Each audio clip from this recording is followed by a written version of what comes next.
প্রতিদিনের চিন্তা ও প্রার্থনা। 29 জুলাই। দিনের প্রধান চিন্তা। সেবাই মানুষকে শক্তি ও নবজীবন দান করে। মুখস্থ করা যায়। তোমারই অপূর্ব পরশ করিল আরোগ্য আমার জীবনের কত শত ক্ষত। হে মোর অন্তরের রোগ ও চিকিৎসক, এমন আশীর্বাদ তোমার লোভিব যে আমি করি নাই এ আশা কখনো। তবু তুমি প্রভু জানিয়া আমার হৃদয়ের আকুল কামনা আসিলে আমার কাছে, ওগো করুণাময় আরোগ্য দাতা। উপদেশ। তোমার হৃদয় যদি ভালোবাসায় ভরিয়া থাকে, তবে কোনো অমঙ্গল তোমাকে আবদ্ধ করিতে পারিবে না। প্রেম এমন জিনিস যে সে দেহ মনের রোগ আরোগ্য করে।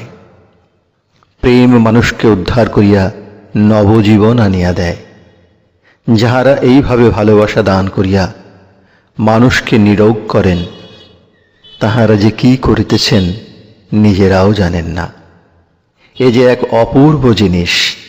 ফুল যেমন তাহার সৌরভ দান করে, এ কাজও তেমনি।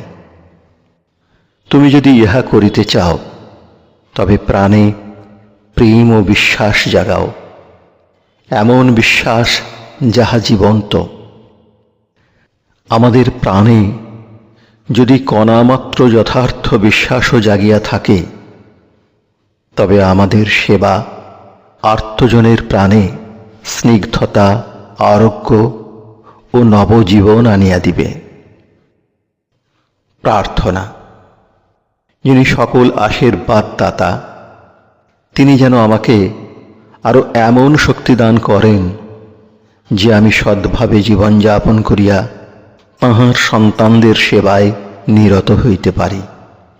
আমি যেন সেই সেবার মধ্যে আরো বেশি আনন্দের সন্ধান পাই। আমার সকল স্বার্থপরতা ও দুশ্চিন্তা যেন আমি ভুলিয়া যাই। মুক্তভাবে ও আনন্দের সঙ্গে যেন আমি নিজেকে বিলাইয়া দিই। তাঁহার আশীর্বাদ যেন আমার ভিতর দিয়া সকল মানবকে স্পর্শ করে।